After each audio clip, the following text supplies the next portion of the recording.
Good evening, everyone. You're in the spotlight with Brian Gardner for this Thursday, July the 6th, 2017. Good to have you all here for our first and only show of this week. Hope you all had a great holiday weekend, great 4th of July, and a great week so far here as we join you here on a very jam-packed show. I'll explain why we're late and everything else in just a moment. But as always, remind you all the ways in which you can interact and contribute to the show. Have your voice heard by emailing us at itspotlight411@gmail.com. You can also follow us and tweet us at itspotlight411. Please remember to use the hashtag itspotlight411 for anything you tweet regarding our show. And of course, you can find us on Facebook. Just search for In the Spotlight 411 on Facebook, and then make sure that you like our fan page once you find it. Okay, so here we are, again, our first and only show of this week. That's going to be the norm for this summer. We'll only be doing one show a week. So get used to it, is what I'm trying to say. Now, of course, we are on the air rather late tonight. I worked late. I also had to some other things going on, so I won't get into that. But we are here. We're on the air, and we do have a lot to get to, so I'm not going to waste time. But really quickly, let me tell you a few adjustments to our schedule, because last week when we last were on the air, I mentioned that we were going to start the process for the In the Spotlight TV Awards. Now, I've decided, a number of you over the last week have told me that you thought we should wait an extra week. And I ultimately ended up agreeing, because this is one of those weeks. And look, doing this in the summer is always difficult anyway.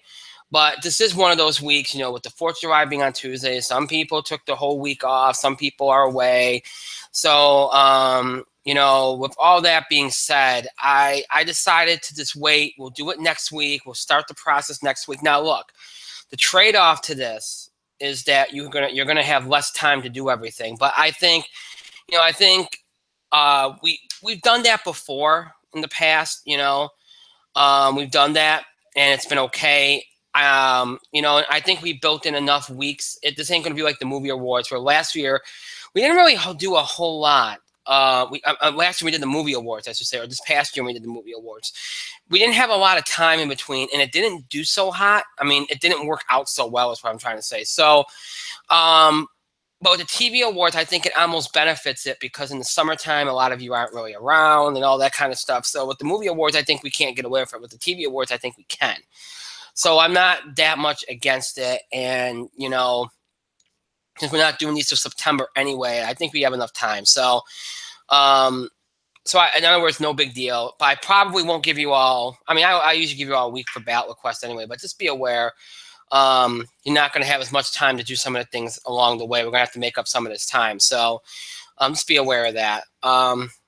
Okay, so that's the adjustment. That's the adjustment, is that we're not going to be doing the TV awards stuff tonight. We just don't have, we don't have the time. I don't want to rush through it. So that we will be doing on Tuesday, and that will be our next show next coming Tuesday. We will go into all that. Actually, I take that back. We're not going to do a show on Tuesday. It's going to be Thursday next week. So next Thursday we'll do this. So keep that in mind. I was going to do the show on Tuesday, but a number of you told me, well, you always do a show opposite the MLB All-Star Game. Please don't do that if you can help it. If you're only doing one show, don't do that. Don't do that. So I'm not going to do it this year. As we're only doing one show, we might, you know, I might as well negotiate it with you all. So this time I will negotiate with you all, and I'll do that. So no show on Tuesday. We'll have a show a week from tonight. So when we do this show next Thursday, we'll you know, we'll give you everything you need to know about the TV awards. We'll do all the important dates. We'll do all that next Thursday. When we have more time to do it. So we'll do all that next Thursday, along with anything else important that we have to do. So just be aware of that. We'll get into all that next week. So, yeah. So that's an adjustment. So no TV award stuff tonight. Now, we have like I said, we have a lot to do, but it shouldn't take us long to do it. And that's the trade. That's the thing. Now, let me just tell you this. Okay. We do have a pay-per-view on the WWE side to preview. We won't be doing a comprehensive preview, but we'll be doing one nonetheless. And please do, and we will not be doing questions and comments. We just don't have the time. So just be previewing WWE's Great Balls of Fire pay-per-view, which will be taking place this coming Sunday on the WWE Network. We'll talk about that. We'll preview that. That'll be the last thing we do. So that's a big thing we're doing tonight, and we'll talk about Raw and SmackDown along that path too, as it dovetails into everything. On the sports side of things, we got some NBA stuff to get to, which we're going to get to quickly, and a couple of little MLB things, some All-Star stuff to set the stage for that on Tuesday. And that's going to be it on that side of things. On the entertainment side of things, we're going to do a really quick box office beat because I don't have a lot of thoughts there. We're not going to do TV highlights tonight, although I might let Mike go crazy about Doctor Who for a few minutes if he wants to, because I know he probably wants to. So I'll let him do that. But other than that, I don't have anything, so I'll just leave it at that. But that's all that's what we're going to do tonight. So we're going to move pretty quickly, get through these things we have to get through, and that will be that. Mike is in the spotlight. Mike, how you doing? What took so long? I had to decide to cry my tears away with some ice cream. Ooh, that sounds good. You son of a bitch. Anyway, is it good? It looks good. You don't know what flavor it is. What flavor is it? It could be the worst flavor ever. Like, ooh, it looks good. You don't know what it is. You just see the blue carton. Well, it sounds. I mean, look. I mean, okay. I mean, I see ice cream most of the time. It looks good, but you know. All right, I'm showing you where it's from. Okay. Sorry. All right. Peanut butter. This is chocolate peanut butter swirl. Oh, that's good. I came from the gym like an hour ago. And this actually has some protein in it. The peanut butter. Worthwhile endeavor that I can only do once in a great while. Hey, it's a nice little reward. All right, so should not be rewarding myself at this point in time. Let's jump in and let's start with the entertainment world here, and let's do the box office, because last weekend was one of the bigger box office weekends of the year, and that's 4th of July weekend. Now, look, we've talked about this when we talked about Memorial Day weekend. These big holiday weekends are no longer. You've seen it over the last few years. They're not as big as they once were. It doesn't matter what you put, what properties you put on them, because of how many big movies come out year round now. Okay, they're just not as big as they used to be. We've seen last year we saw a horrible 4th of July weekend. We've seen a number of horrible Memorial Day weekends. Now, the one proven franchise over the last few years on this weekend has been the Despicable Me franchise. They've done very, very well on this weekend. And, you know, last year they had Secret Life of Pets the weekend after, and it did very well, but it wasn't the 4th of July weekend. This year they brought back Despicable Me in the form of its second sequel, Despicable Me 3, and it did okay. You know, it was down versus the second one, which I think many people suspected, you know. But if you look at it from the normal weekends perspective, Friday, Saturday, Sunday, and again, we talked about how this was going to be viewed. In some cases, it was viewed as 3 days. In some cases, some people decided to still do 5 days. It made $72 million over the 3 days and $99 million over the 5. It's okay. You know, the $72 million. I think Despicable Me, if you don't mind me jumping. No, go for it, please. Some quick analysis. I think Despicable Me suffers from the same thing as Transformers, only there's not enough movies. If they wanted Despicable Me 3 to do well, they probably should have put this one out before the shitty Minions.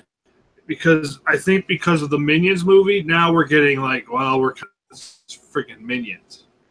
Right. The plot of Despicable Me 3 is probably better. I did enjoy Despicable Me 1 and 2. This one, but I can wait till it hits on like Netflix or something. The fact that I think people are getting burnt out. Honest to God, I think people are getting sick of it because it's not only just, and you see the Minions friggin' everywhere. You see them on Facebook. People posting the stupid Facebook Minion like motivational posters. Right. But you see people do it all the time, you know, so. Right. Being okay. Then people are getting sick of it. I think people would be less sick of it if they said 3 before Minions. I don't think you're wrong. And I think that's part of it. Even though the Minions made the most of all of them, made $1 billion, over $1 billion. Mm-hmm. I think, but you have to remember something. You know, I mean, a lot these movies. You know, these movies are geared towards kids, and you know, as these kids get older. And that's one of the things, the problems you have with a franchise that is only geared towards kids. I'm not knocking these movies. I've seen the third movie, okay, and it wasn't great. But the first two were really solid movies. But these are not like the Pixar movies where they appeal just as much to adults as they do to children. All right, the Illumination movies. Well, the first one did. Yes, you're right. The first one did. But these Illumination movies, for the most part, are more geared towards kids. They don't always try to make it accessible to adults. All right. So because of that, okay, as these kids get older, they're going to age out. And the more movies you send out, the more you're going to see this kind of dry up a little bit. So I think that's what you run into the longer this franchise goes. And look, they're going to keep making. I mean, look, was this down versus the second movie? Was this down versus Minions? Yes, it was. But here's the thing. It still made a lot of money. And it's still going to be good enough to justify going and making another one. So it's not like, this is not a flop. This is not some devastating thing. It's not. All right, it's done very, very well. Its worldwide total is already at $250 million on an $80 million budget. It's well on its way. And that's only after one weekend. So it's well on its way. It's just that they've set such a high bar for themselves so far that, you know, it's going to be looked at as a negative. In a year where people are trying to find a negative at the box office, no matter how well some of these movies do. It's the way it is. Now, one of the bigger surprises, and, you know, Mike will remember a couple years ago, one of the bigger surprises was Now You See Me. It was one of those clever, unique kind of movies that you wouldn't normally see open in the summer, more of a smaller budget movie that really was not something that you ever would see be a hit in the summer. Well, this year we have a movie of that kind in Baby Driver, which was a movie that had a lot of buzz, had a $34 million budget, and you look at the timing of year it was being released, you're like, why? Well, it pulled in $20.5 million over the 3-day weekend, almost $30 million over the 5-day, which is terrific. It's terrific for a movie of that kind. It's over. Huh? Promoted everywhere too. Oh yeah. Oh, it was. You're right. It was promoted everywhere. It was. And they sent Jamie Foxx out on every promotional tour because he's the biggest star pretty much in the movie. Well, Kevin Spacey's there too. More or less. But yeah, he wasn't on the promotional trail. Yeah, it was Jamie Foxx. It was Jamie Foxx. You're absolutely right. But nonetheless, it's almost up to 50 million worldwide. So you know what? Good for them. They did like you said, they did a great job promoting it. It's R-rated, so I think they felt like they had to, and they did a good job. It held its own. It did a good job. It's holding well so far. Good job. It's a surprise, but good job to them. Now the movie. Now there was another new release that was expected to do much better, and that was The House. Will Ferrell and Amy Poehler's new comedy. That did not fare so well. 11.9 million for the 5-day. Period, only 8.7 for the 3-day, which is not good. Now look, it is R-rated. That could have hurt it. You know, the success of Baby Driver could have hurt it. I don't know. Absolutely. I think that, you know, comedies this year have been few and far between, so you would think that would benefit it. Maybe in this case it didn't. This movie was well promoted. It has a bankable star in Will Ferrell. I don't know. You know, I thought they timed the release very well. I thought opening it when they did was smart, trying to piggyback off of Despicable Me a little bit. Hey, here's something adult. Here's a comedy. Take it or leave it, you know. I don't know. I think this is one of those things where clearly there just wasn't as much interest as you would have thought there was. It kind of surprised me a little bit that there wasn't. I thought for sure it would do better than it did. But these things happen sometimes. So outside of that, last week's big movie Transformers fell considerably, which we all thought it would. $24 million for the 5-day, $16.8 million for the 3. Again, 62% drop off. You know that's what happens with these movies. Wonder Woman continues to hold very well, only dropping 35%, 15.7 for the 3. $24 million for the 5, which you'd expect it to do well. And then Cars 3 held decent, $14.1 million for the 5-day, $9.6 million for the 3. And everything as far as the... Well, so I'm going to jump in one more time here.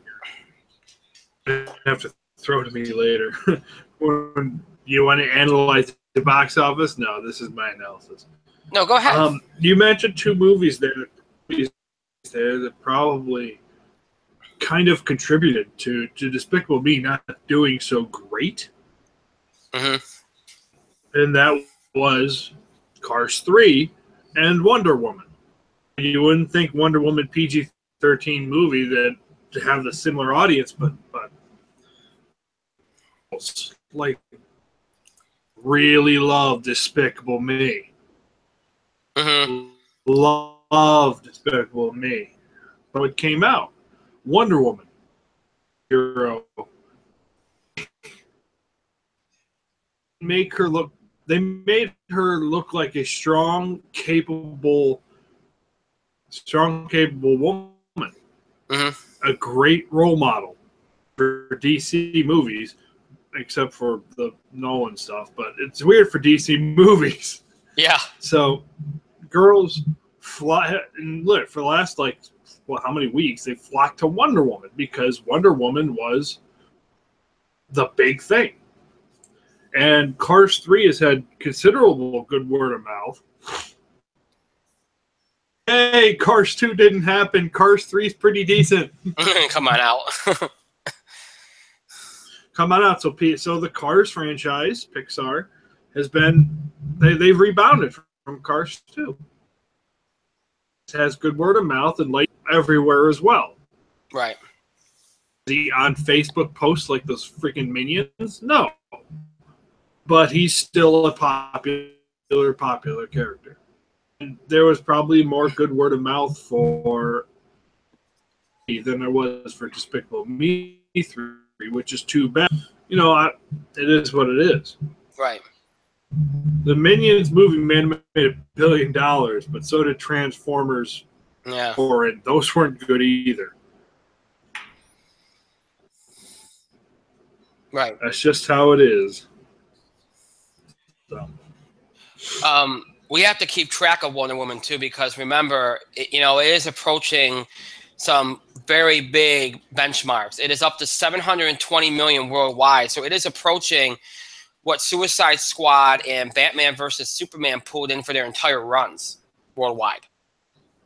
If it grosses more than Batman versus Superman, even domestic and worldwide, Jenkins needs to march right into the DC office, Warner Brothers, and say, "What you gonna do now?" She's gonna walk in, just open the door, and be like, "Bitch, better have my money," and they better take Gal with her because better have their money. Yeah. It's gonna at least it's gonna pass. I'm trying to look up the where is it all time here? Right here. I'm trying to see its total here because I want to see how close it is. I know it's close. I know both of them finished over 800 million, and I'm pulling it up right now. Let's see here.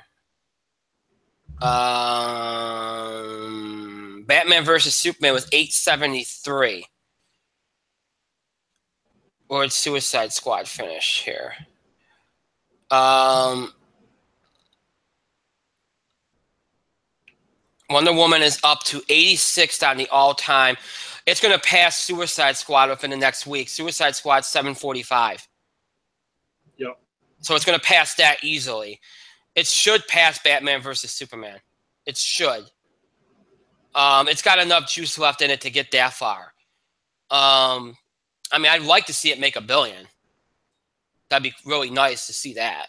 I don't know if it's got enough to do that, but I'd like to see it. If it surpasses Batman versus Superman, even by $1, yeah, I think that's a success. Quality women and yeah, movies everywhere. You know what? I think that's what's lost about. Because it was just a really good movie too. Yes, it was. If it does happen to get to $1 billion, okay, which is possible, it doesn't need much to beat Dark Knight. Dark Knight's $1.4 billion. And even Dark Knight Rises is a little over that. So if it hits $1 billion, it could very well beat both those and be the highest grossing DC superhero movie of all time. That would be. It could. In theory, it could, but I just don't see it getting to. It's not going to beat Dark Knight. Well, if it hits $1 billion, it probably will. Because it doesn't need much to get If it's $1 billion, it will. Yeah. But it's got to hit the $1 billion first. I see what you're saying. I understand what you're saying. I am rooting heavily for it to be Batman v Superman. And by the way, Brian, when are you going to invite to watch Batman versus Superman unrated? Well, we'll talk about that. But by the way, I can bring something better to enjoy and watch with us. The Kevin Owens story right here. By the way, sold out on Amazon. I know it is. Online. And Target online. And most Best Buys. I have it right here. This is pleasing to you. Yeah, I see it. This is the face of America, Brian. Which is why it came out the week of the 4th of July. Perfect branding. Even though when they announced that movie, he was the Universal Champion, not the U.S. Hey, whatever. Also, I have other feature films that I can offer in trade for you showing me that shitfest known as Batman versus Superman unrated. For a fact, you haven't taken out of the cellophane. Wow. Anyway, we'll talk more about that later. But just to finish up here so we can move on finally.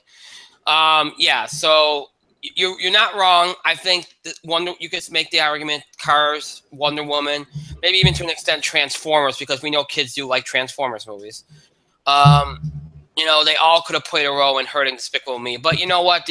They've gone up against Transformers before. I don't think that really – I think in general it's just a little bit of franchise fatigue. And, look, there's a lot of competition. And, you know, and then you have The House doing what it didn't do. You know, people expected better there. Outside of those movies I mentioned, 47 Meters Down made $5.3 million over the 5-day period. Otherwise, nothing else made over $5 million for the period. And there was nothing else of note to focus on. So that's what happened last week. Overall, it wasn't a bad 4th of July weekend. It wasn't one of the best, but it wasn't bad. As has been the case in the last couple years, the weekend after the 4th of July is on pace to be bigger. Last year, you saw that with Secret Life of Pets. This year is going to be no different with Spider-Man Homecoming, which right now is tracking towards an over $100 million opening. Thank you, Robert Downey Jr. Because you know that's a big part of it. Because listen, and before me introduce the movie, Spider-Man Homecoming, action-adventure film from Sony, Columbia, and of course Marvel now, because Marvel is involved with it now. Thank God.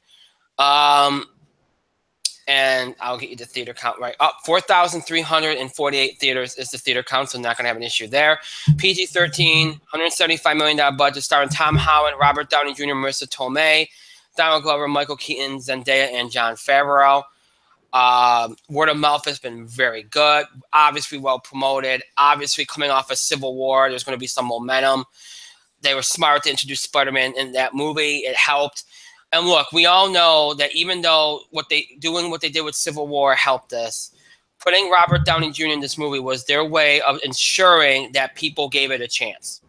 Because of all the damage that Sony had done to the franchise, they needed something that was going to ensure that people gave this movie a chance. So putting Robert Downey Jr. in this movie is what did it. It was like, oh, well, you'll come out to see Iron Man, and then hopefully you'll enjoy the rest of it, and then you'll all be Spider-Man fans again. That's basically what they did here. This is the only new movie opening this weekend of note. It's going to do well. It's expected to make over $100 million. I'm thinking around 110, 120. That's being modest. Could it do better? Yes, it's Spider-Man. It could do better. I don't think it'll do much better than that, but, you know, I think it could do better, yes. But that's why I'm going from 110 to 120. But very good word of mouth is helping it. The Civil War momentum is helping it. The promotion's helping it. Now, do you worry about Wonder Woman potentially hurting this? No, because Wonder Woman's been out for a full month. And I think that at this point, Wonder Woman, even if it does well, won't do enough to really hurt this movie. So Spider-Man's going to take number one easily, between 110 and 120 million. Despicable Me will probably take two, probably around maybe 35, 40 million-ish, maybe even a little lower than that. I'm expecting Wonder Woman to take third. I think Wonder Woman's going to hold up better than the other movies. So Wonder Woman, I'm going to say third with around maybe 11 million. I think Baby Driver coming around 10. Transformers will drop to around 8. Cars 3 around 7. And I think The House will drop below 5 million. So that's how I see this weekend going. But Spider-Man's going to dominate. No doubt about that. Mike, any other thoughts? No, because Spider-Man's going to kick something fast. And agree with you. It's like Spider-Man's always been a popular hero at the box office, despite Spider-Man 3 and Spider-Man and Amazing Spider-Man 2. Spider-Man has always been a mark. Amazing Spider-Man 2 didn't do great box office. And I think people's hopes were rejuvenated with Civil War. So I think it doing well, it is just...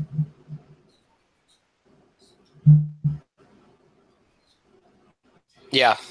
It's going to be great. Now, next week you have War for the Planet of the Apes and a horror film called Wish Upon and an expanding release in The Big Sick. And after that, we have Dunkirk, and things start to peter out after that. It's other than Dark Tower. Things peter out after that. Dark Tower.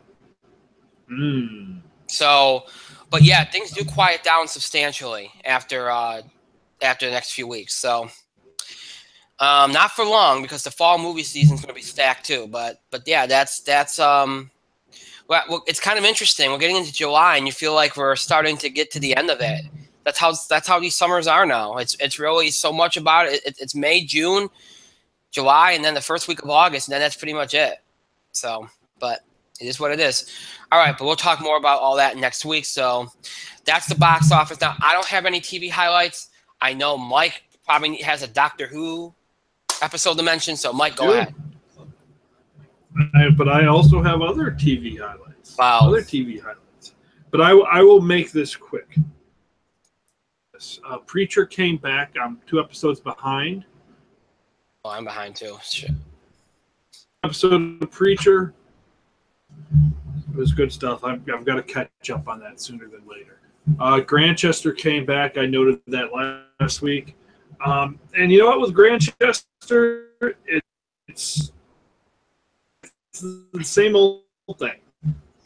They focus on the mysteries in Grantchester. The priest and the cop together in this village of Grantchester. On that.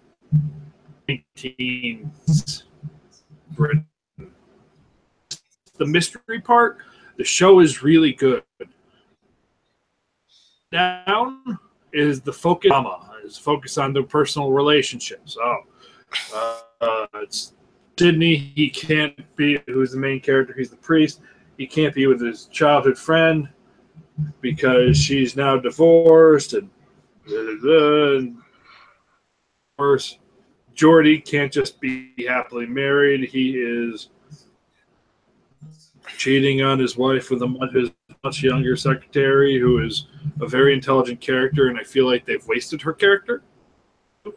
But here we are. So, Grantchester was bad, but I recommend it because on the strength of the mysteries. Mm-hmm. They're very good. And you really don't see the ending coming until, like, the ending. Or maybe you do. Maybe you're just quicker than I am. Who's to say? Basically, the highlight of the week was the Series 10 finale of Doctor Who. Doctor Who, Series 10 finale. Holy crap. Cybermen. You have two masters. You have the Doctor fighting off regeneration because he gets blasted a few times in this episode. Blasted more than a few times in this episode, to the point where any other Doctor probably would regenerate. And I showed you the clip on Monday. Mm-hmm. The soliloquy that he had. I will not change. I don't again. In the TARDIS, he's yelling at the TARDIS. It almost seemed like death to regeneration. And then, there was a bit of a Chekhov situation. By Chekhov, you mean Chekhov's skill, Chekhov's gunman. It means something that happened earlier in the season would have an impact now. You don't really see it coming. Once it happens, it makes sense. It happened here, and it made total sense. That makes sense. A character from the first episode who changed considerably throughout that first act. Rescued Bill from her Cyberman fate. That one. It looks like in the next series we're going to get, and this is terrible, we're going to get a brand new master. Something happens to Missy. Follows John Sims' master, who was a delight in this episode. And then Peter Capaldi's acting was just on point. Matt Lucas, like Pearl Mackie was fantastic, and boy, oh boy, at the ending, which Christmas episode, which will be the regeneration episode for Peter Capaldi's Doctor. And this is not a spoiler. You can find it anywhere. It'll be, for the first time, the new series, it'll feature an adventure with the first Doctor, formerly played by William Hartnell, played by David Bradley, who played the Doctor in An Adventure in Space and Time, which was a fantastic movie, fantastic TV movie. I'm just so pleased, so happy. Doctor Who was fantastic. This whole season was great. Peter Capaldi's entire run as the Doctor was great. He was probably he probably ended up as my favorite Doctor of the new Who. Justin, of course, is biased towards Eccleston. Of course. He's heavily biased towards Eccleston. That's his right. Tennant and Smith were ultra popular, but I think Capaldi had the strongest set of episodes.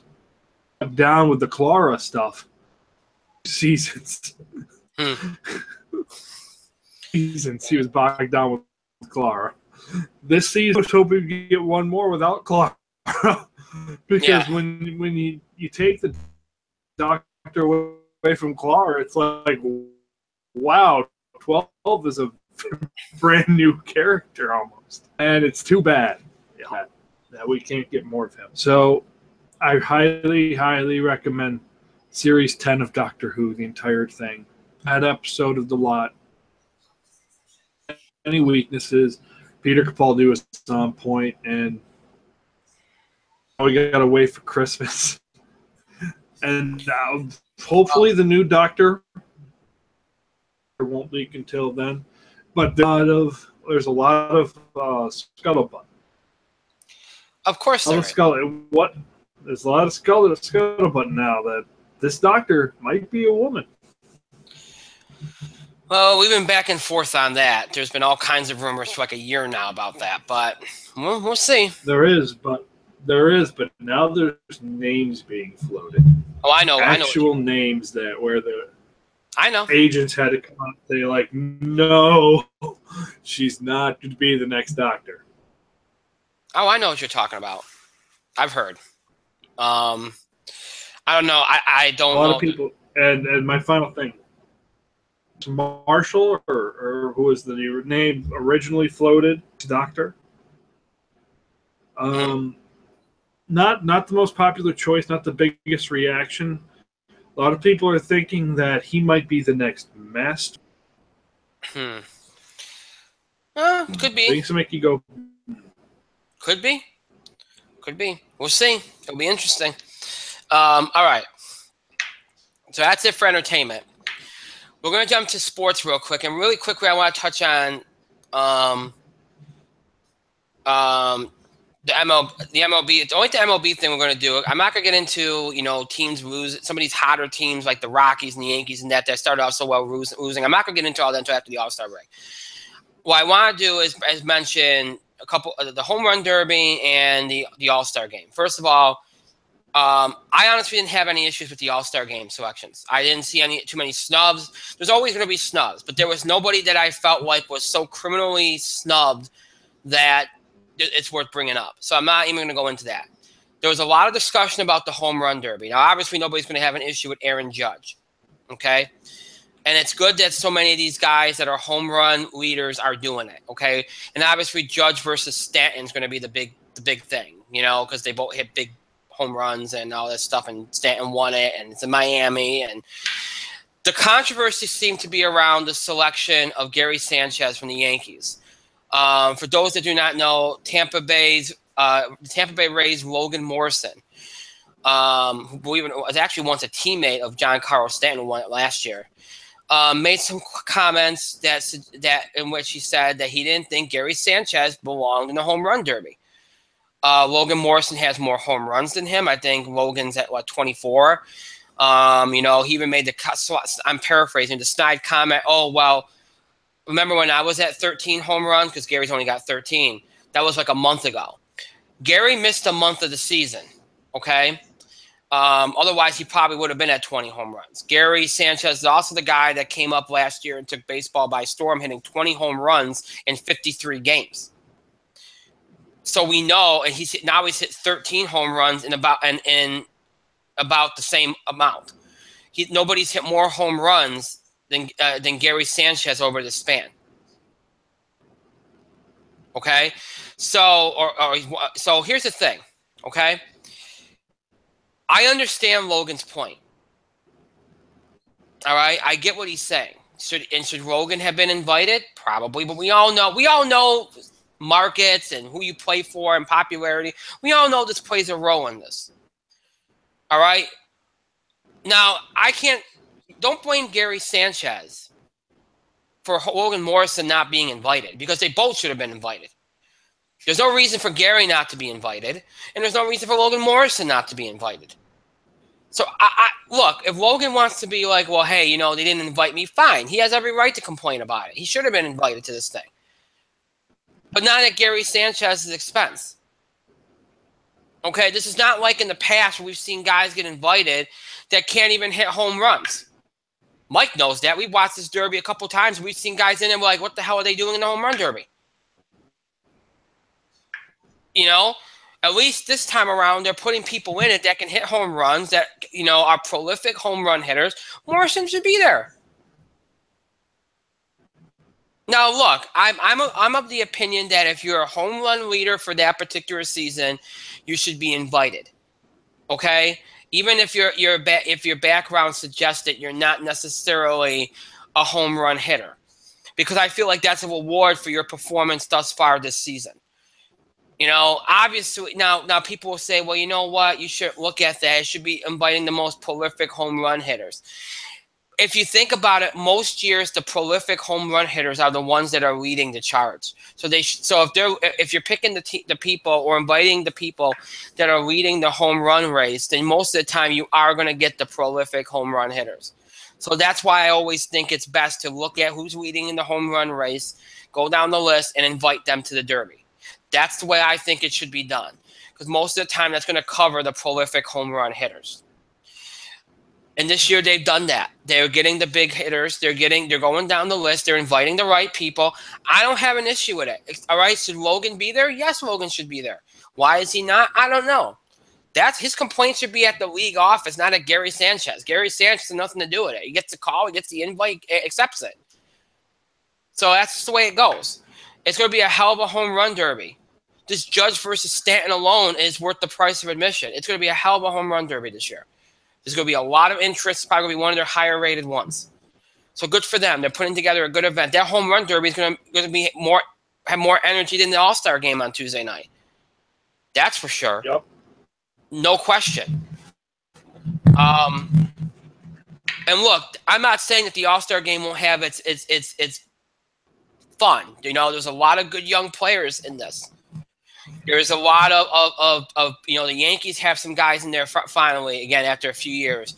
You know, the Cubs have their guys in there. There's a lot of big market teams that have players. The Red Sox, the Dodgers, they all have big young, great players in this thing. So there's a reason to watch this game and be excited.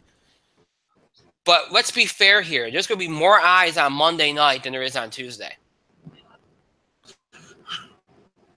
And that's just the flat out truth. More people are going to tune in to see Judge and Stanton dent outfield walls than they are to see who gets the home field advantage in the World Series on Tuesday night. Well, let's be honest here. Giancarlo Stanton is widely considered one of the best players in all of baseball, if not the best player in all of baseball. One of the best power hitters in all of baseball, and Aaron Judge is being primed to be the face and maybe possibly the next captain of the New York Yankees. He's got a lot of hype around him. Judge has been hitting home runs at a tilt. So, yeah. And aren't both these guys, by any chance, in the All-Star game? They are, yes. They're both in it? Yeah. They're both starting, yep. I know. Stan would be. Huh? Obviously, Stan. Yeah. Obviously, Stan would be. He's perennial also. Aaron Judge. He was voted in, right? He was fan voted in? He was the highest vote getter in the American League. Actually had the most votes in the All-Star game in general. Popular player for the New York Yankees. Mm-hmm. Wonder why. Yeah. Makes you wonder. But I mean, it's good for baseball getting all their new the new faces of baseball. They need something. Right now, you kind of have to. If I'm baseball, I put the rocket ship to the Aaron Judge bandwagon and kind of shit that motherfucker right into space. Yeah. Yeah. Yep. For the Yankees, he's got to win. That's all. Yeah. Base suit's optional for that motherfucker. And let's also point out too that with Stanton playing the home run derby and also starting on Tuesday night, the game is in Miami, so he's the hometown guy. So, so that's you have that kind of as a theater too. It's good, you know. Stanton. John, Carlo, don't call me Mike Stanton. Yeah. It's good for the game. He's the hometown boy. It's great for the game. You know, the game needs something. Go ahead. I hope they both go out there on Monday. Obviously, everybody's hoping for the final to be Stanton versus Judge on Monday night. I hope they both go out there, and I hope they, we have like the record-breaking performances. I hope they go out there and just nail it, because if they do, that crowd's going to eat it up. It's going to be great to watch that. So, we'll see. It's definitely got the makings of a fun event this year. There's a lot of enthusiasm, a lot of energy, and that's not people giving a crap about who has the home field advantage in the World Series. It's people about caring about the players and the drama and the home run derby, and I just hope it goes well. I do. I do. Yeah, so, that's all I really want to comment on the baseball. That's really all I got. Everything else is NBA related. Quickly, a couple of I've got one baseball thing that I saw today that I wanted to share. Okay, go ahead. The Cubs played the Brewers today. Mm-hmm. Brewers were literally beating the shit out of the Cubs. Yeah. Cubs didn't really have any available pitching. Apparently, John Jay won a rock paper scissors game with another player. Yeah. Fielder John Jay. The ninth inning, he didn't allow any runs. He had 4 batters, and not one of his pitches, and he threw 16 pitches, and not one of them went above 65 miles an hour. And everyone's like, "It's the return of the Ephus ball. It's back." It was just like toss it. It was nothing. It was like, oh my gosh. Oh my gosh. Literally, it's like these are like gimme shots, but they dropped. That's hilarious. He struck out 3 guys. Didn't allow any runs. He was the best Cubs pitcher that day. Just start him again. He's a fucking outfield. I wouldn't start him though. No, have him come out of the pen. That's great. Why not? The fucking Ephus. So it's like John Jay, Cubs center fielder, strikes out 3 and 9. That's great. Cubs lost. Cubs definitely lost, but it wasn't his fault. It has not been a good season for the Cubs. So, they're lucky nobody's run away with the division. It has not been a good season for the Cubs. It hasn't been a good season, but at this point, goodwill. Yeah. They could just – it doesn't matter now. The thing is, it's still Indians need to stop sucking. Well, their Indians are in first place, not by much, but they are. But the Cubs are only a couple games back. This thing's still there for them. If they can get it together, it's still there. So that's the lesson of the pre-All-Star break. Yeah, your team might be slumping now. You're in last place and 20 games behind already. It's still right there. You still have a whole half a season left. Yeah. So, yeah. Exactly. Nothing. So shut your fucking mouth and let the games play. Exactly. That's why agreed. That's why I don't want to get into the records, because right now, look, let me know. Let's get a couple weeks after the All-Star break, right around the trade deadline. Let's see where you're at. And then we can talk. That's pretty much the way I feel about it. And let's celebrate John Jay. Yes, John Jay. The return of the Ephus pitch. Oh, it's been missed. Believe me, it's been missed. El Duque made a career out of that pitch. The worst pitch in the history of baseball. Yeah. But what's came back today. Yeah. And it worked. Could be an effective tool. Yeah, El Duque.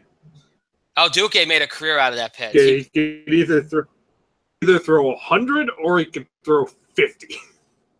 Yeah. Between. That was his thing. He just throw that in there randomly when you least expect it. That was his thing.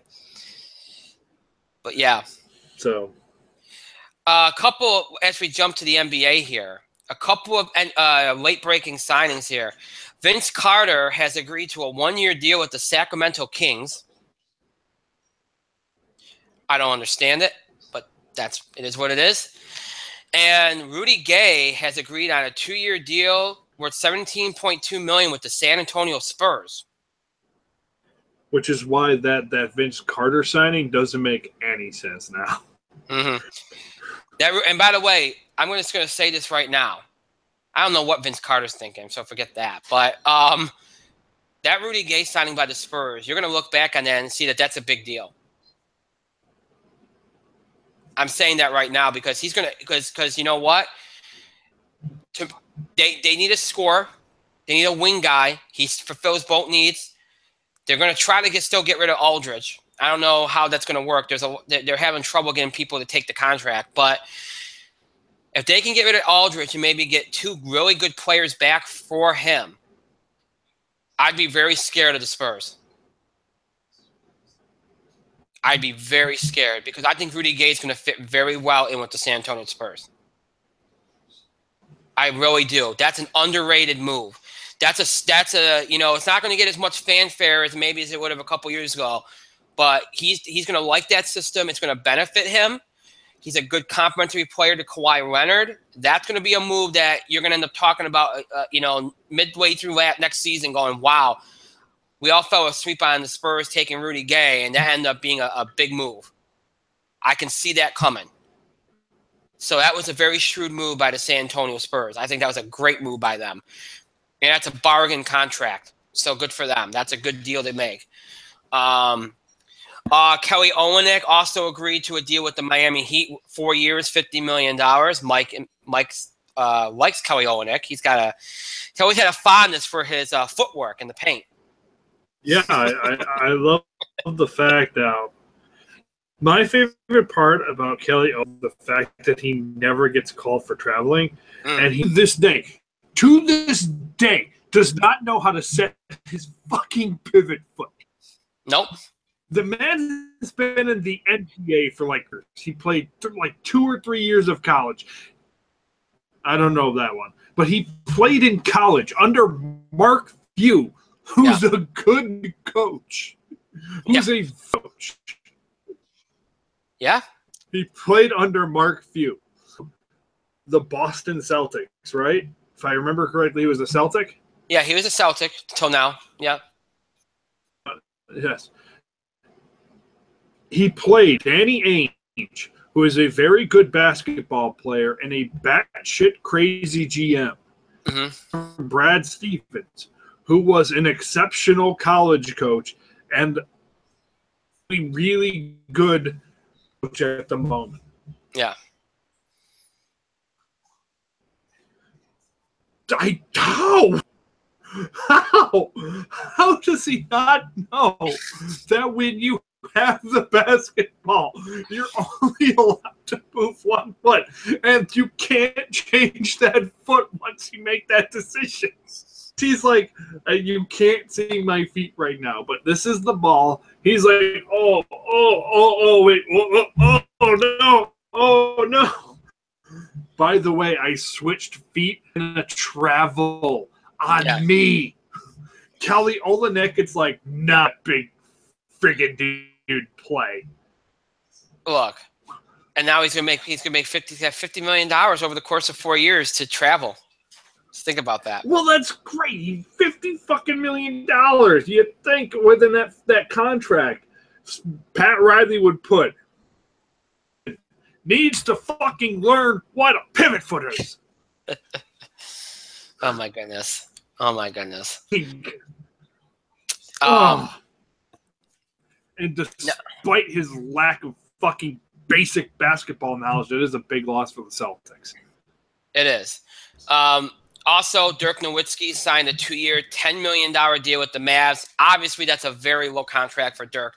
But Dirk wants to retire a Maverick, and he's trying to help them out, saving some money by taking the smaller deals. That's the kind of player he is, So that's not really shocking. Durant signed his contract earlier this week, and again, did it a cheaper deal. Some people thought it was going to wait longer, but they just didn't want to take a chance.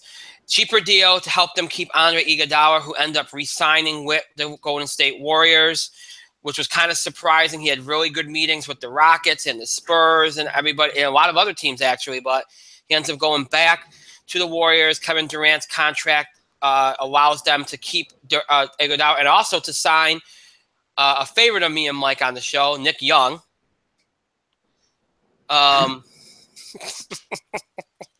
Who's now a Golden State Warrior. Wrap your mind around that one. No. I don't watch I it. honestly refuse.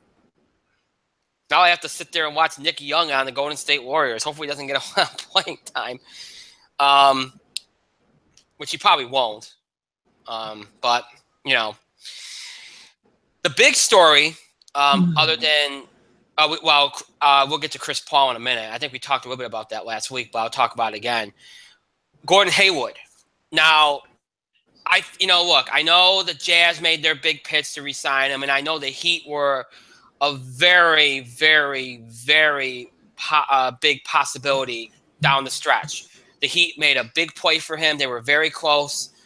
Ultimately, he goes where everybody thought he'd go, to play for his old coach, Brad Stevens, with the Boston Celtics. Look, this was a perfect fit for him. If either to me, as far as a fit for him, it's either staying with the Jazz where he's excelled, or he goes to the Celtics where he fits right in with the personnel that they have. It's a perfect fit for Gordon Hayward, not just because he knows Brad Stevens, but because he fills a need there. And the system they have there offensively benefits him. So I think Gordon Hayward's going to be great there with Boston. Great. Now Utah, what do you do? I don't know. Utah was a playoff team last year. They surprised everybody, but now it's kind of like you lost your best player, your go-to guy. So I'm not sure what happens with Utah. It's kind of retooling again. But for Gordon Hayward, I think he made a good decision. He gets his money, gets his payday, and he gets to play for a good team and a coach that he knows. So you can't go wrong there. Blake Griffin re-signed with the Clippers for a big contract. Obviously, that was kind of a surprise. We all thought he'd be traded the last couple of years. Never happened. Look, I think at the bottom, Chris Paul going, the bottom line is they needed to do something to keep people in the seats, and Blake Griffin will keep them in the seats if he can stay healthy. And also, you had to think that DeAndre Jordan was going crazy because, they all lobbied to keep him and get him to stay with the Clippers. And, then Chris Paul takes off, and everybody starts thinking, they're breaking up the band. So, they had to do something to try to keep DeAndre happy, too, and keeping Blake will do that. So the Clippers have some work to do, but they keep Blake Griffin. Stephen Curry gets the super-duper max contract that he was looking for, which we all knew he was going to get. LeBron doesn't think that's enough, but, hey. LeBron's probably hoping at some point he gets a contract like that just to finish out his career. But last week, the big story was obviously Chris Paul and what Houston did there, and everybody thought that was the start of a flurry of moves for Houston. At the time, you had the Phil Jackson thing. Phil Jackson was still there. They thought that meant that they'd buy out the Carmelo Anthony contract and let him go, since it was apparent that Carmelo wasn't going to waive his no trade clause. Maybe Carmelo goes to Houston to back up on this, or maybe they go get Paul George. There's a lot of things. There's a lot of things. The Chris Paul thing was the first domino that everybody thought was going to fall. Ultimately, they really don't do anything else so far. Now, look, the Carmelo Anthony thing's still a thing. Paul George goes to the Thunder, which is the Thunder's way of trying to appease Russell Westbrook and get him to resign. He only has a year left. We'll see if that does enough. I don't think Paul George is going to stay there. I don't think he's going to want to stay there. I think he's content to go play there for a year, get a little bit of the spotlight, and then go elsewhere like the Lakers. I do not think he's going to stay there. So I don't know. This is kind of a high-risk type deal, but I see what they were trying to do. They're just trying to get Russell to stay, and maybe it'll work, maybe it won't. I mean, to me, it's no good. If Paul George says, hey, I'm not staying, then how does that keep Russell Westbrook? It doesn't. If Paul George, that's why I don't really understand it. If Paul George says, hey, I'll come to your team and I'll sign an extension, then okay, then maybe that gets Russell to stay. I mean, Paul shouldn't expect to get the ball that much. Russell doesn't do that, so. But anyway, you got that. Chris Paul goes to Houston. Look, Chris Paul and James Harden together, we'll see if they can coexist. I think they'll be okay. Is that enough to beat the Warriors? No, it's not. I mean, they gave up a lot to get Paul. And I think the Clippers are still going to be a playoff team because those players that Houston gave up are good players. And they can defend, too. I think here's the thing you did mention today. Okay. The Clippers signed a 30-year-old Serbian point guard named Milos Yes. Teodosic. Teodosic. He's not. I think he's a lot like Ricky Rubio. Not great offensively, but the man could pass. He could pass the basketball. And of course, they had Patrick Beverly. Mm-hmm. So, but those two combined, probably have a solid 1-2 punch at the top. Right. I agree with you. The Clippers are probably a playoff team. They could get to the second round. Well, they mesh, obviously, with the new point guards, but they could get there. All took off. Right. Well, what they did do was they ensured that they're still going to be reasonably relevant next year. They're not going to be elite.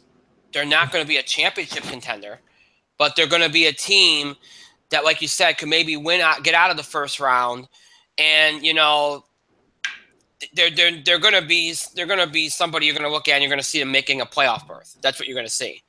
They got enough there to do that.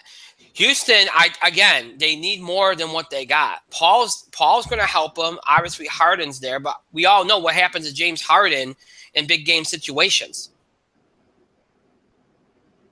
And so far, Chris Paul hasn't had the best track record in big game situations either. So I don't look at Houston any differently than I did before. To me, San Antonio, if they can move Aldridge and get a couple big players back, look, San Antonio on its own right now, I look at and think, holy crap, San Antonio should still be on paper be the biggest threat, even with a disgruntled Marcus Aldridge. I still think they're the biggest threat to Golden State, easily. So, it is what it is. The Paul move, it's a start for Houston, but they need more than that. Now, we talked about everything but the Phil Jackson thing, so let me briefly comment on that, because a lot's been said about it. Look, James Dolan made the right move. It's a move that should have been made long before now, but the PR was too much to ignore. It wasn't just about Carmelo Anthony anymore and all the drama with Kristaps Porzingis and whether he pissed off Phil by not showing up at a thing at the end of the season. And look, Phil, and that once you heard that Phil was falling asleep during tryouts and stuff like that's you can't. It has to be over. The fact that Dolan initiated the next wave of Phil's contract at the end of the season was a travesty, because at that point it was obvious that something needed to be done. You had a mess on your hands. The Knicks were out of control.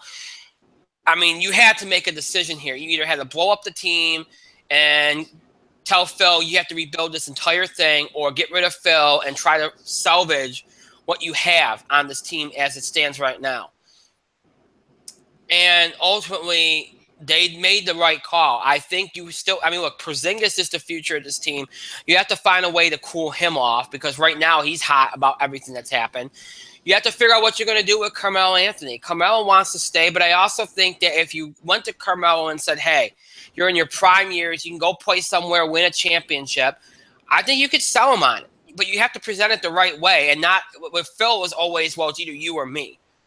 With this now, I think you can sell Carmelo Anthony on it.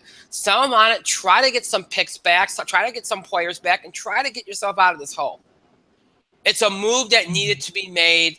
It had to happen. The fan base was upset. Phil never you probably heard Stephen A. Smith going crazy, like, oh wow, he never wanted to jump. I don't think he ever did either. I really don't. I don't think Phil – you heard it for years after Phil retired from coaching. Phil was done. Phil was okay with the idea of occasionally getting a phone call and being like an advisor or something. Phil never wanted to be actively involved in the sport again. He never did. It was a shock when he decided to take this job. And you could tell that he just wasn't invested in it. You could tell he wasn't, because if Phil was invested, this team would have been better than it was.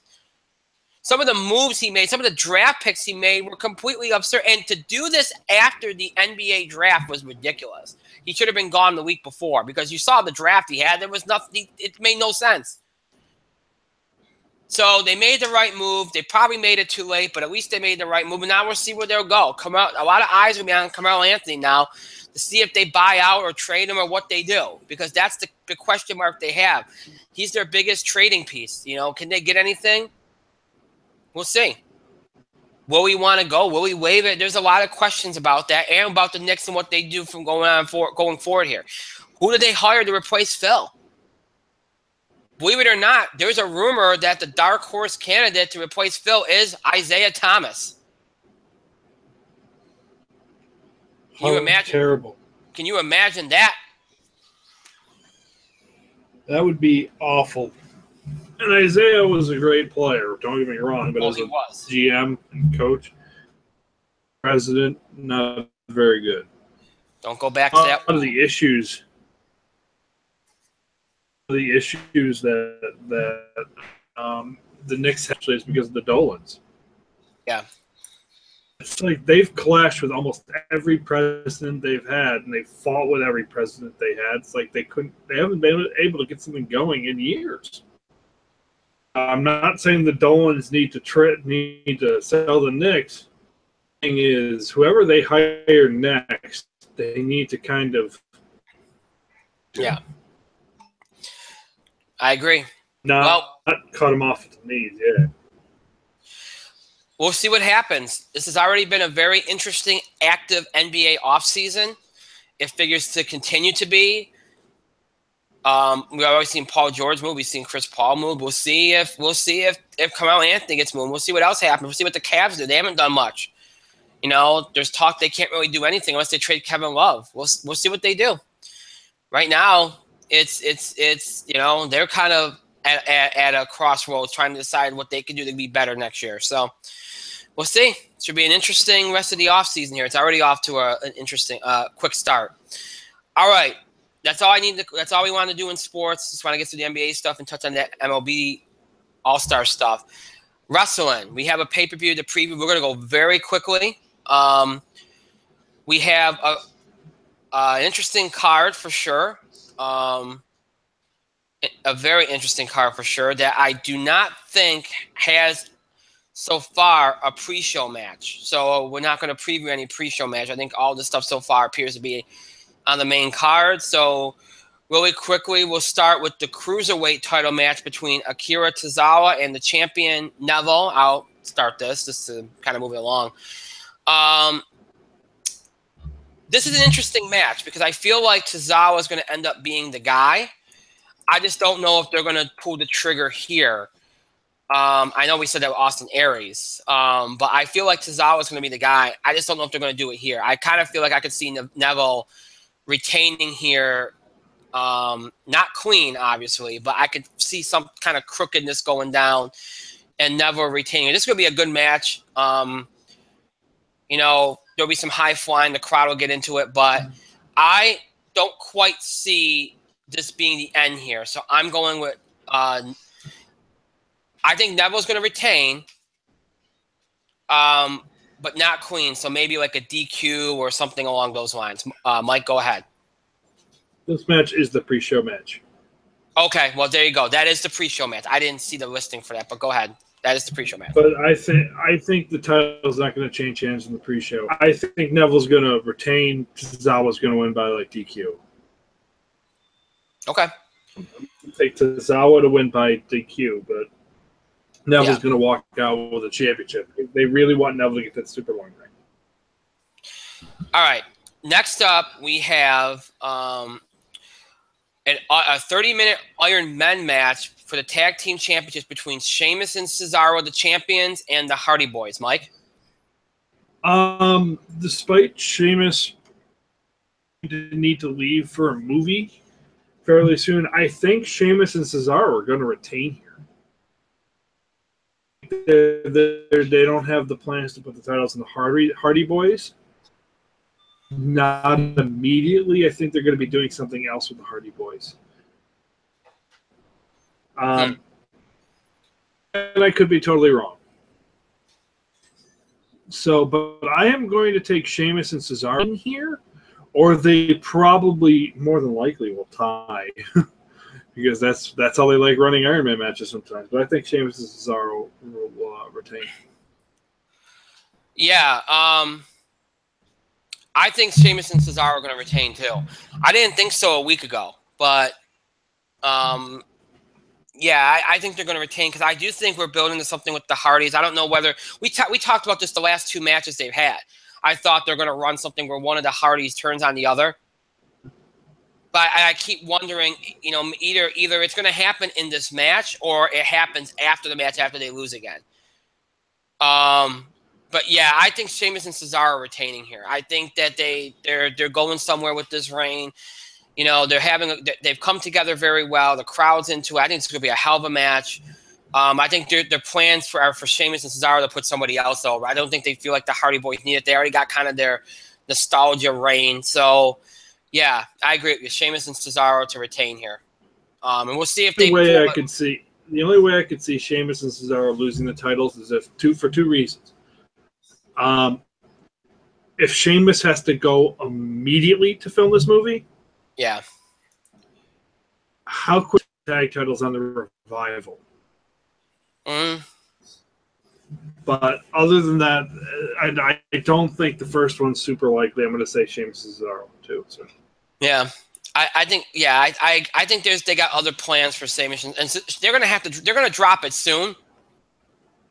But I no longer think it's gonna be here. No.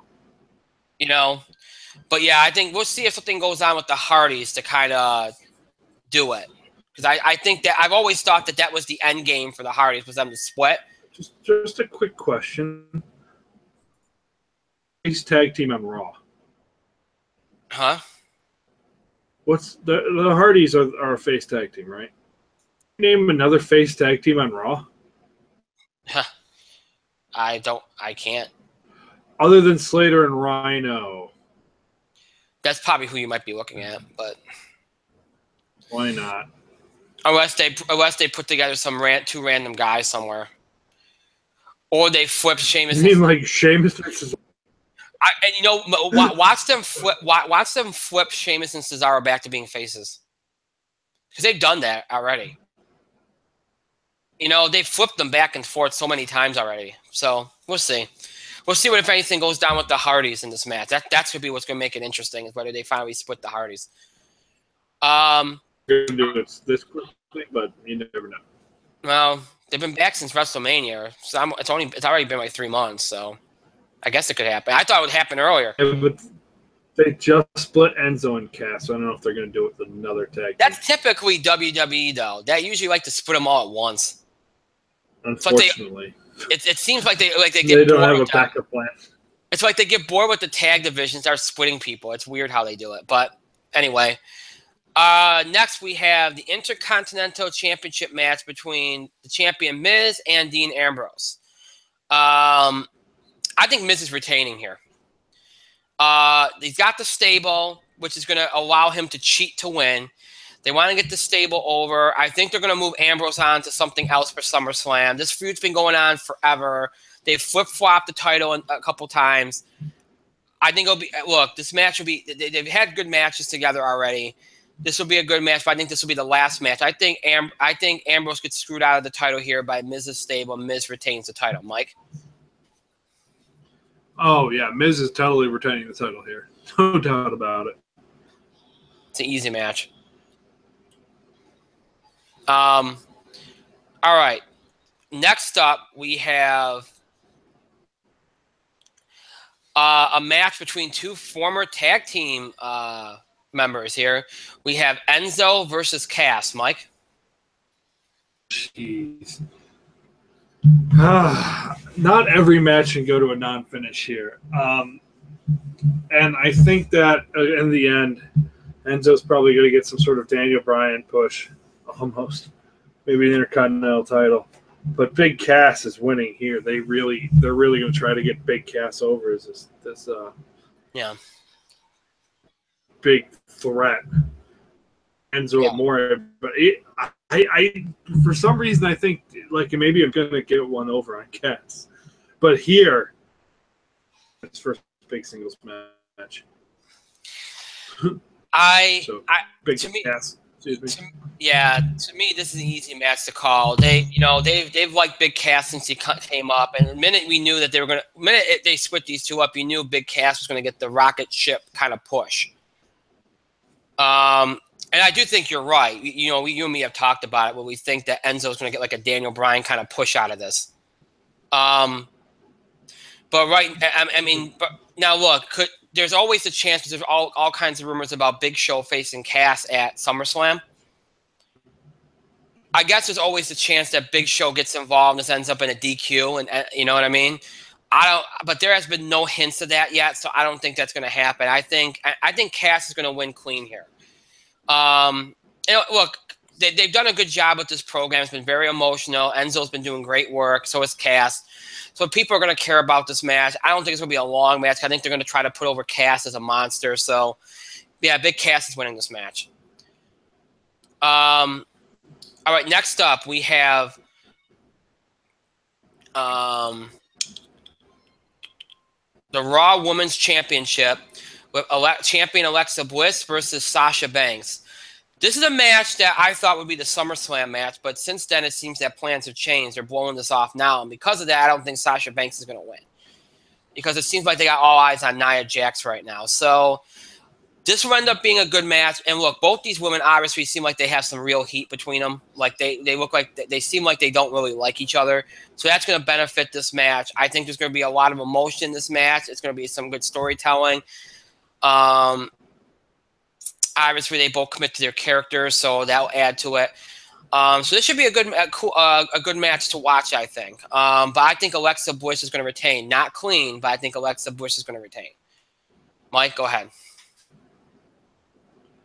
I agree with you. Because, and look, I complained ad nauseum about that match. I'm aware that the gauntlet match. Sasha might have had the emotional finish, and she overcame all the odds. But let's face it, Nia Jax of that match. Yeah. Indisputably Nia Jax. She's the one that they're going to. Yeah. Banks. I think Sasha just had her moment in the sun for the moment.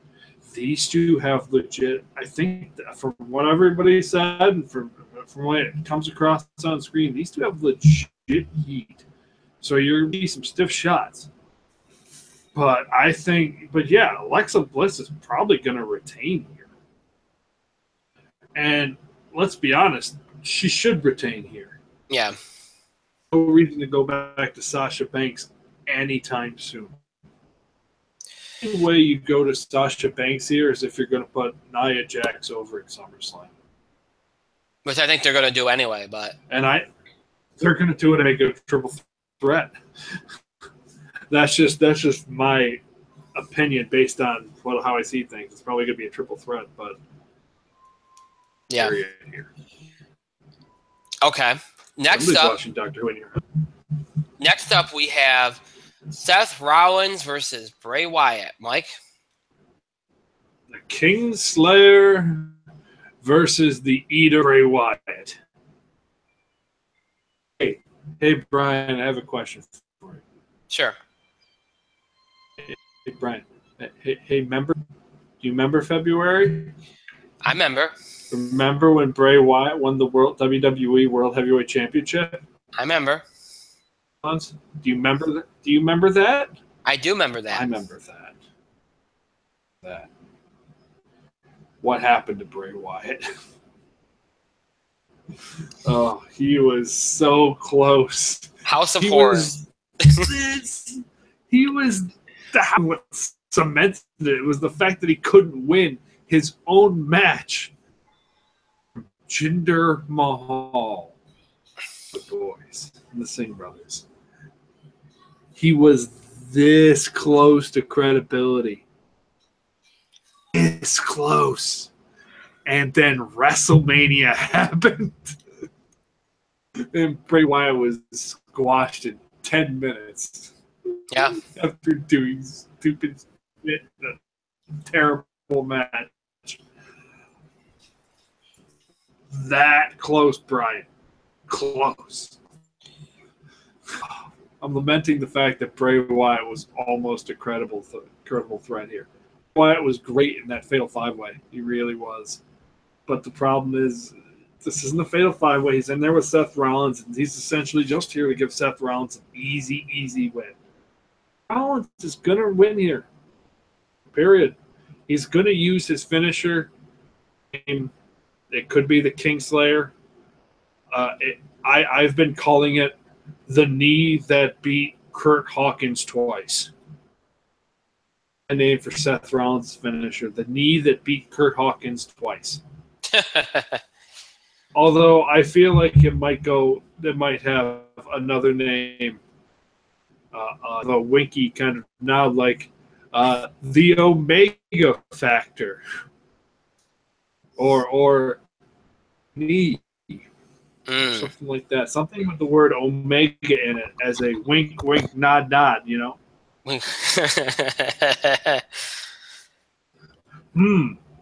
Where have we seen this move before? Wink, wink. Nudge, nudge. Say no more. In Seth Rollins' defense, though, he was using a knee like that as kind of like a setup at times. And let's also, and before we give Kenny Omega too much credit, what other wrestler prior to 2015 was using a running knee as like a signature move? Not a finisher, but a signature. What other wrestler was using that kind of knee move? It's hard to say. I don't know who that wrestler. Yeah.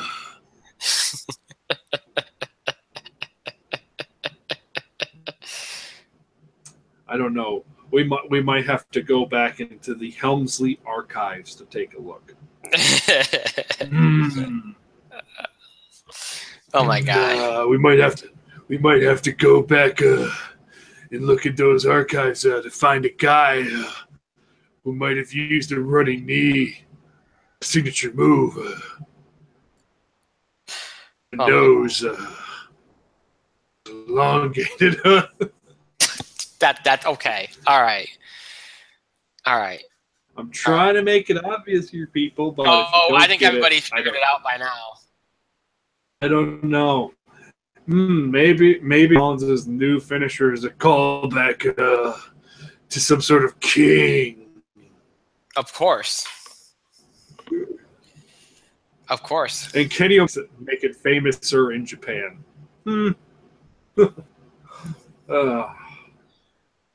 Anyway. I love it. Oh, yes. Anyway, Seth Rollins is going to win with the knee that beat Kurt Hawkins twice. Yeah, Rollins is. I feel bad for Bray, but Rollins is winning this match. Although I've heard some rumors that they might, if they want to continue the feud, they'll have Bray win this one. So, but I think Rollins is going to. To me, this was an odd feud to begin with because I thought the feud was going to be Bray and Finn, and they went away from that. I still think the long feud they want to do is Bray and Finn. So I think this feud's a one-off, and then they're going to do, and then they'll figure out something else for Seth Rollins at SummerSlam. So I'm going with Rollins here. Poor Bray, but I'm going with Rollins here. And look, this would be a fun. I am curious to see this match, because it is somewhat new. But anyway, I think Rollins is going to win. All right, next up we have what we got here? The match that. Right up until Showtime, is probably going to be very much in doubt. And that is Roman Reigns versus Braun Strowman in an ambulance match. Now, look, if you've been following news on the internet, you've heard the stories. At one point, the planned main event of SummerSlam was Braun Strowman versus Brock Lesnar. It was actually a planned main event for Great Balls of Fire, too, at one point. Braun got hurt, kind of put everything in doubt. Now, before it was Roman. Then when he came back, they still committed to that main event. But then there was some talk of Roman Reigns, of them pushing up their plans and having Roman Reigns face Brock Lesnar at SummerSlam, and have Roman Reigns end Brock's reign there. Now we don't really know where we're at. either one of these men can win this match, and especially since you don't have to be pinned. They simply have to go through they could go through the ambulance. They could, I think ultimately the finish of this match is going to be one of those. They go through the ambulance and the person looks really strong in defeat. Because either way, somebody that's been booked incredibly strong is going to lose this match. So right now, at this particular point, I'm going to pick Roman Reigns. Only because I don't know if Strowman's fully healthy. As of a week ago, that's the trajectory that we were going towards. So I'm going with Reigns because I don't fully trust Strowman at this point. That's the only reason. If I did, I would probably go with Strowman here. I think it's going to be a cool match. These guys have chemistry. The concept, the gimmick works for this feud. It's been a great feud. I think it's a great way to end the feud. So I think I'm looking forward to this, but I'm going with Reigns at this moment. Mike? Just don't want to pick Roman Reigns. I really just don't. It would do more harm than good to Braun Strowman. Because Braun Strowman has been booked absolutely just wonderfully. The fact that, this match, which might be the finish to their feud for now, it would go far and away to do even more damage. It's not a good thing. That's not a bad thing. Really bad thing. Yeah. But that being said, you know what? I'm not going to pick Roman Reigns. I feel like Braun Strowman is well enough where he could probably match and then keep him off of television. Keep him out of matches just to kind of let him heal a little bit more. Mm-hmm. Does that mean you have to do Strowman versus Lesnar at SummerSlam? Braun's going to win the title. I'm gonna pick Braun. I'm gonna pick Braun. That's like a 51-49 kind of thing because with this type of match, you don't have to pin him to do it. All I can see is Roman Reigns winning the match, and I hate that. Yeah. Braun essentially out of spite. So, Strowman out of spite. Yeah. Okay. Next up, we have the main event and a match that it's probably the first Brock Lesnar match I've been looking forward to in a long, long time. For the Universal Championship. I know we haven't heard a Universal Championship match on pay-per-view in so long. Great. It's like the title. It's like the title has regularly since. I don't know. Maybe this guy held it. Yeah. The Face of America. Do you remember that title? Yeah. You remember? It's been a long time. I haven't seen it. Is that a milk carton somewhere? Is that a milk carton or something? Yeah, apparently. But anyway, Universal Championship match between the champion, Brock Lesnar, and Samoa Joe. Mike, you can start. This is an incredibly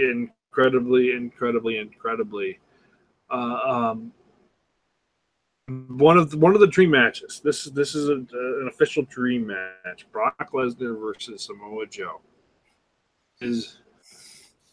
and they have booked it really, really well. The promotions, all of the promos, all of the cheap shots, all of the chokeouts, everything looked so far.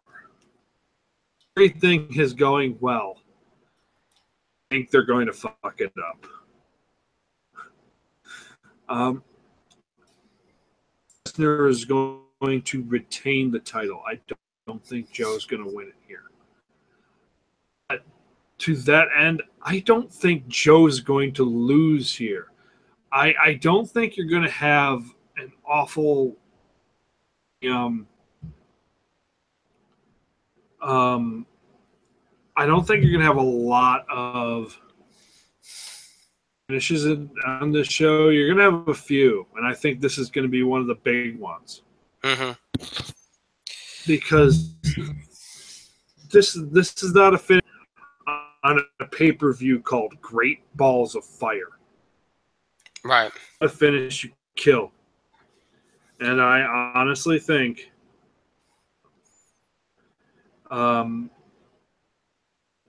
to God, I think that retain. I think it's going to go to a non-finish.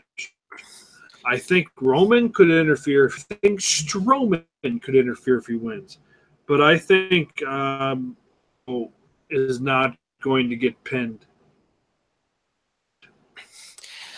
I think it falls to chaos, but I think Brock retains, but nobody loses. I have a theory. You were saying. I have a theory. Brock's going to retain, and I think Brock's going to be declared the winner. But let me tell you how I think this is going to happen.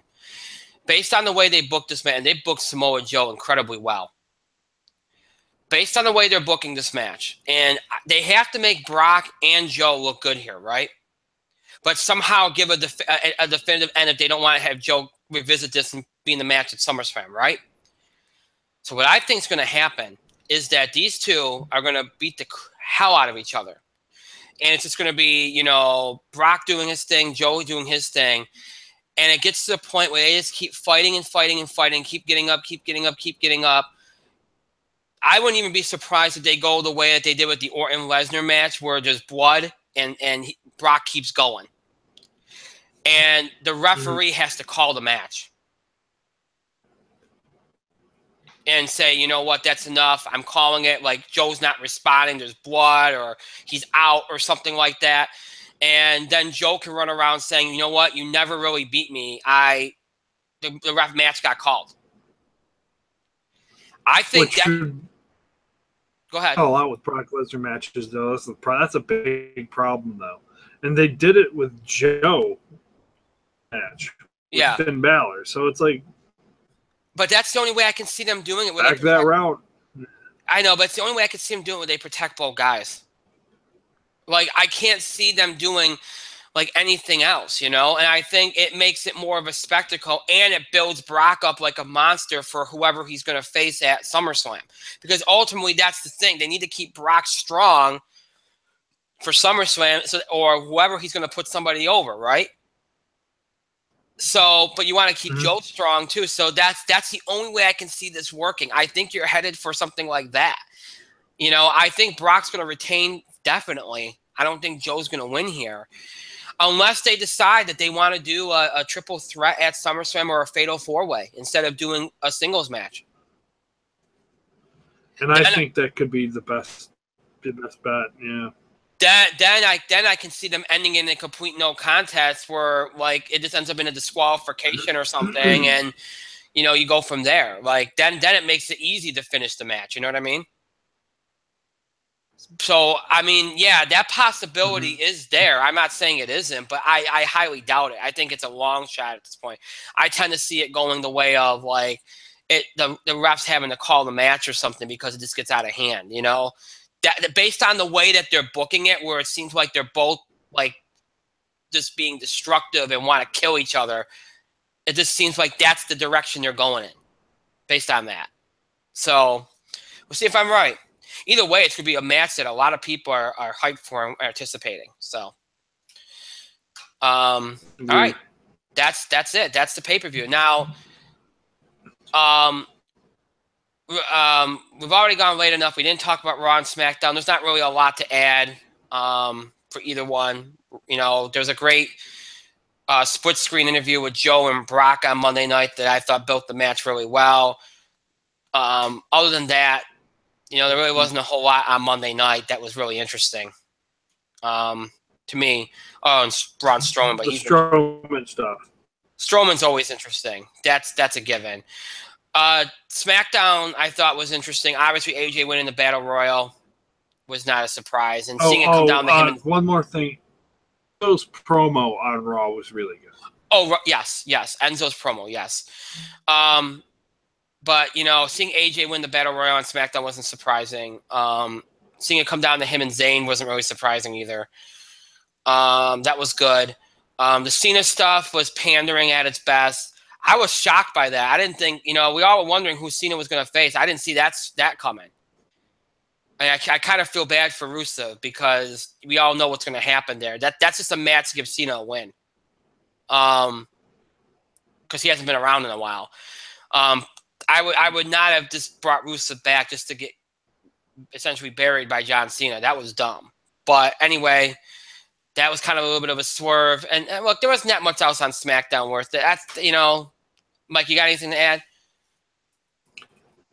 Kevin Owens and commentary always worthwhile. Oh, there's one thing on SmackDown that you should probably watch. Okay. And of course, there were two things.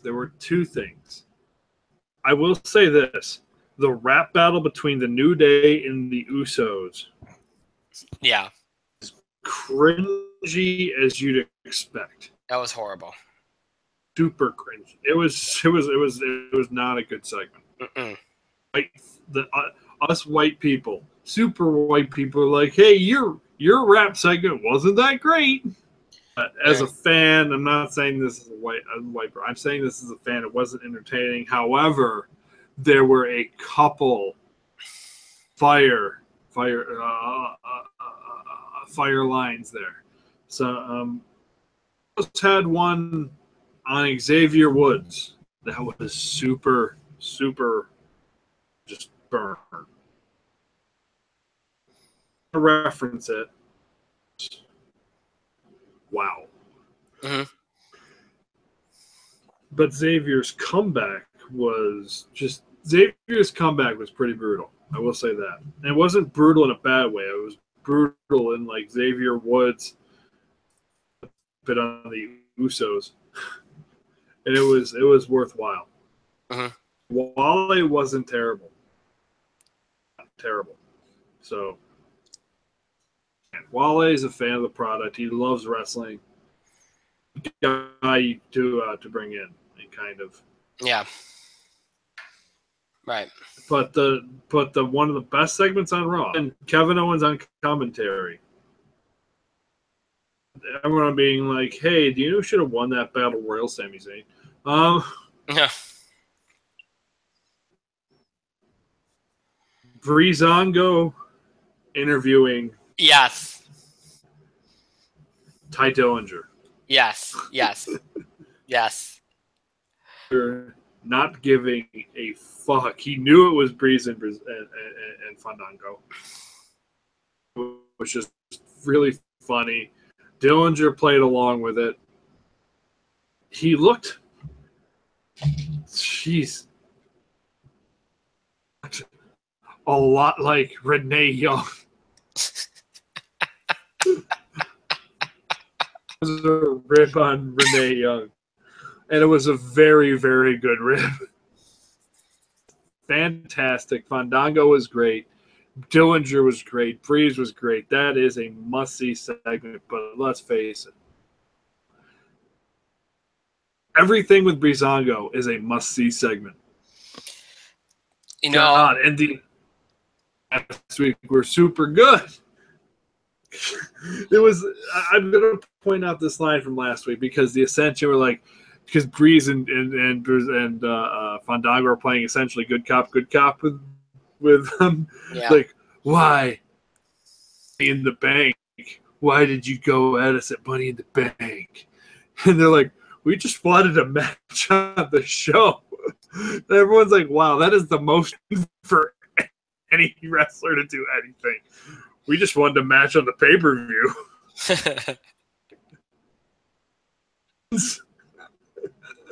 And they secretly take the Eddie money tickets. They need to ship and Fandango. They need to go over to Raw So they can win the. They need to go over the Raw so they can win the tag titles there. They need a face tag team. They do need a face tag team. And in like a month, I feel like in like a month or two, like Breezango is going to be like more pop, and not more. They're going to be almost as popular as the New Day.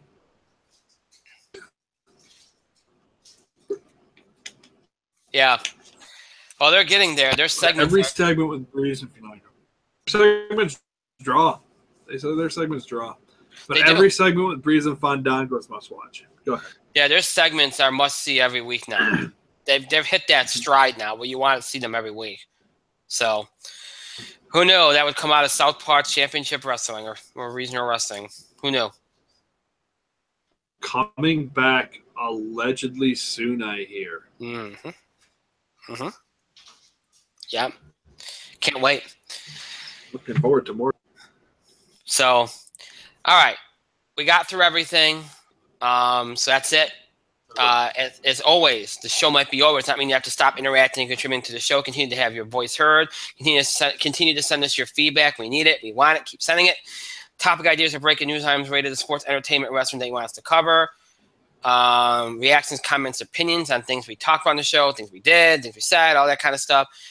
Questions about the show and the scheduling of the show. Any of these things you can do by email, Facebook, and Twitter. You can email us at itspotlight411@gmail.com. You can also follow us and tweet us at itspotlight411. Please remember to use the hashtag itspotlight411 for anything you tweet regarding our show. And, of course, you can find us on Facebook. Just search for In the Spotlight 411 on Facebook. And then once you find our fan page or once you're on it, make sure that you like it. We encourage you to follow us on Facebook and Twitter for the latest information about the show, especially when it comes to scheduling. Obviously, last-minute delays, postponements, and such can happen. So you want to make sure you follow us on Facebook and Twitter to get the latest information about that and so much more. We post random thoughts on there every once in a while. So you want to make sure that you follow us on Facebook and Twitter so you have access to all of that. Again, just search for In the Spotlight 411 on Facebook and Twitter. Again, just search for In the Spotlight 411. If you'd like to keep up with the show and look back at classic episodes, you got two ways in which to do that. You can either stream us anytime on Google Plus and YouTube. Just search for In the Spotlight 411 on both those sites. And you'll have access to our show page on both sites and have access to every episode we've ever produced for Google Plus and YouTube. That's every episode from mid-October 2015 all the way up into tonight's current episode. Those episodes are available for you to stream anytime you wish. So if you want to do that, just search for us on Google Plus and YouTube. Again, just search for In the Spotlight 411, and then you'll have access to those episodes. If you're not a fan of streaming, maybe you don't like seeing us on screen, maybe you want to listen to us on the go, maybe you're interested in older episodes of the show. If any of that applies to you, then check us out on our main host sites, Podbean and iTunes. Just search for In the Spotlight 411 on both those sites, and once you do, you'll find the show pages that we have on both sites that will give you access to every episode we've ever produced in the nearly 7 years we've been doing this show. That's every episode from our original Blog Talk Radio run from October 2010 to January 2011. Everything from our Talk Show run from January 2011 all the way up into mid-October 2015. And, of course, all of our Google Plus and YouTube episodes from mid-October 2015 all the way up into tonight's current episode. All those episodes transfer into audio format for your convenience. So every episode we've ever done in audio format for you to listen to on the go or anytime you wish. You might be a longtime fan and want to check out an episode from 3-4 years ago, or a new fan and want to check out an episode like that for the first time. Keep up with current episodes.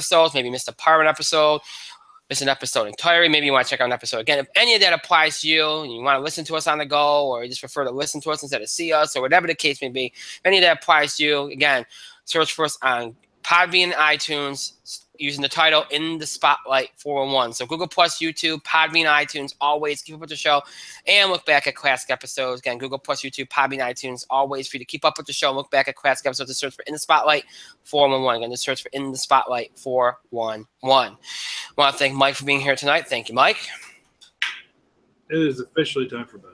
Thank myself for another great show. Pat myself on the back, and thank all of you for your continued support and contributions to the show. Thank you so much for watching. To those that will be watching or listening to this later, thank you to you as well. Thank you for your patience tonight with the delay. Again, that is it for this week. This is the only show we're going to have this week. Again, we're on our one show per week format until further notice. Our next show will be a week from tonight. There will not be a show this Tuesday. The next show will be a week from tonight, next Thursday, which is July the 13th. I believe. Am I right?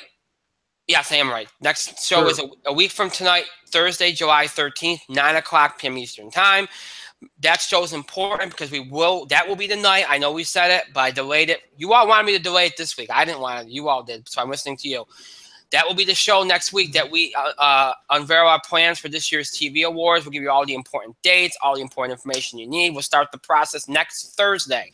We'll also do the box office beat, TV highlights.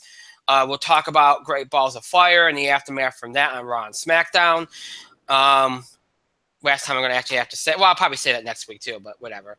NBA, MLB, any other sports highlights we have to talk about, All-Star Game, all that good stuff, Home Run Derby, all that we'll do next Thursday's show, and that will be our only show of next week. So until then, I hope you all have a great rest of your night, a great weekend, and a great start to your week next week. You sports fans, enjoy the Home Run Derby, the All-Star Game, and all that good stuff. We'll see you back here a week from tonight on July the 13th, broadcasting and streaming live here on YouTube Live at 9 o'clock p.m. Eastern Time. That's July 13th, a week from tonight. Until then, have a good night, everybody.